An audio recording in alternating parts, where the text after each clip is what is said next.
We hear the term heart attack all the time, right? In movies, on the news. But what does that actually mean? What's going on inside the body? Well, it's not just one dramatic moment. It's a complex biological chain reaction. And today we're going to break down the anatomy of that event step by step. So let's just dive right in. What is really going on in there during those critical moments? We're going to go way beyond the basics and look at the precise, minute-by-minute process that unfolds inside the heart's own vital arteries. All right, to really get this, we've got to start with a clear definition.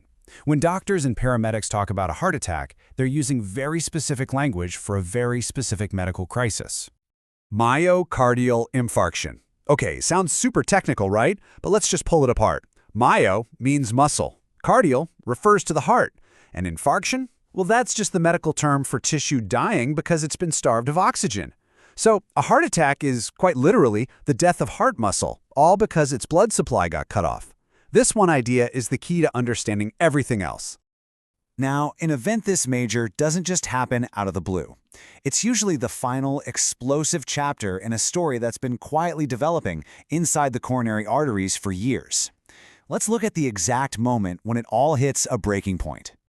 It all kicks off with this four-step cascade. First, you've got this fatty deposit, an atherosclerotic plaque, that's been building up in an artery wall. All of a sudden, it becomes unstable and it ruptures. Now the body's natural defense system sees this as an injury, right? So it sends in the first responders, platelets. They swarm the site to form a plug. But here's the tragic irony. In trying to heal the injury, they form a thrombus, a blood clot. And this clot can grow so big, so fast, that it completely blocks the artery. And just like that, the blood flow, the lifeline to the heart muscle, is severed. And get this, these blockages aren't just random. The data shows a really clear pattern. Nearly half of them, 45%, happen in one specific artery, the left anterior descending, or the LAD. You might have heard it called the widowmaker, and for good reason.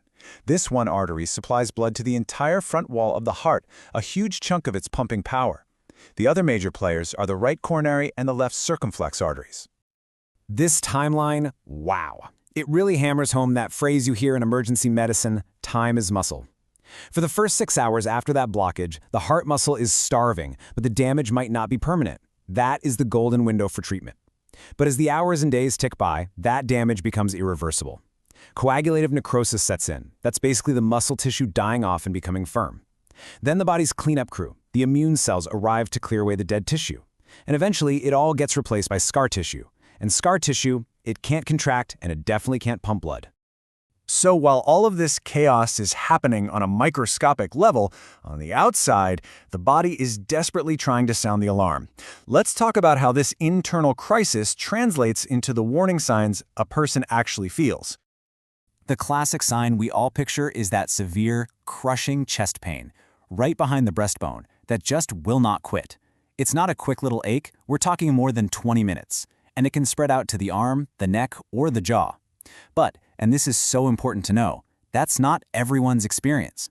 For some people, especially the elderly or those with diabetes, these classic signs might be completely missing. They could have what's called a silent MI and just feel profoundly weak or suddenly short of breath.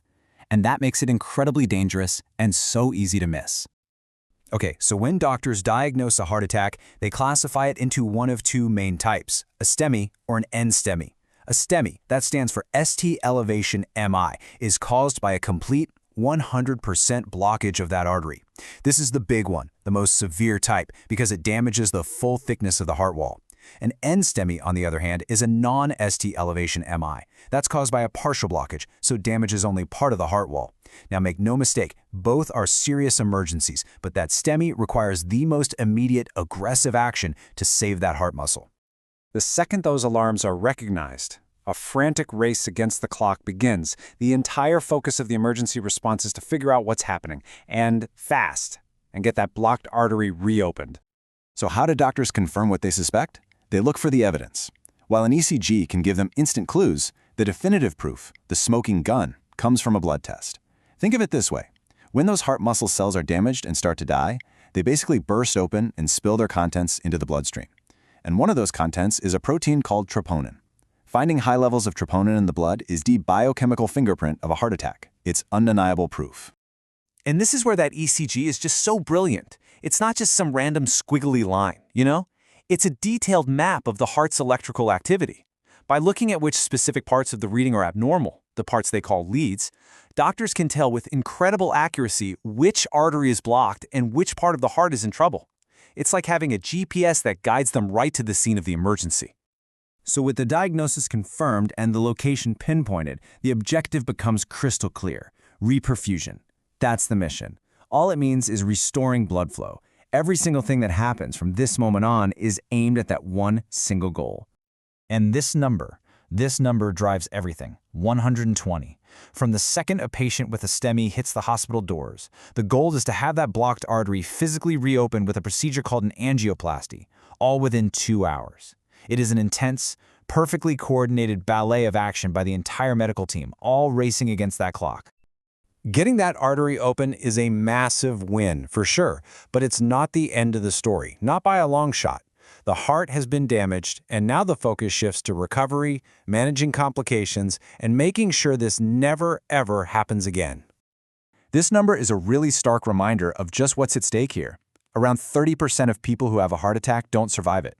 And what's absolutely critical to understand is that about half of those deaths happen before the person even gets to a hospital. That just underscores why recognizing the symptoms and calling for help immediately is the single most important thing anyone can do. But, and this is a huge but, here's the hopeful part. For those who do make it to the hospital, modern medicine is incredible. This cocktail of medications is the absolute cornerstone of recovery.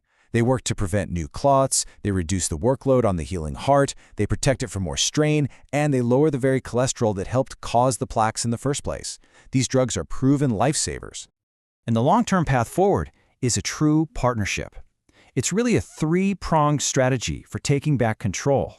First, making those big, fundamental lifestyle changes. Second, sticking to those life-saving medications, no excuses.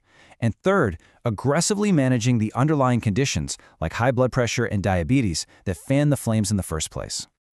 So there you have it. We've traced the entire journey, from a quiet plaque to a sudden rupture, through the frantic race to reopen an artery, and on to the long road to recovery. After seeing this whole process laid out, the real question is this: how does understanding the intricate science behind a heart attack change how you think about your own heart health?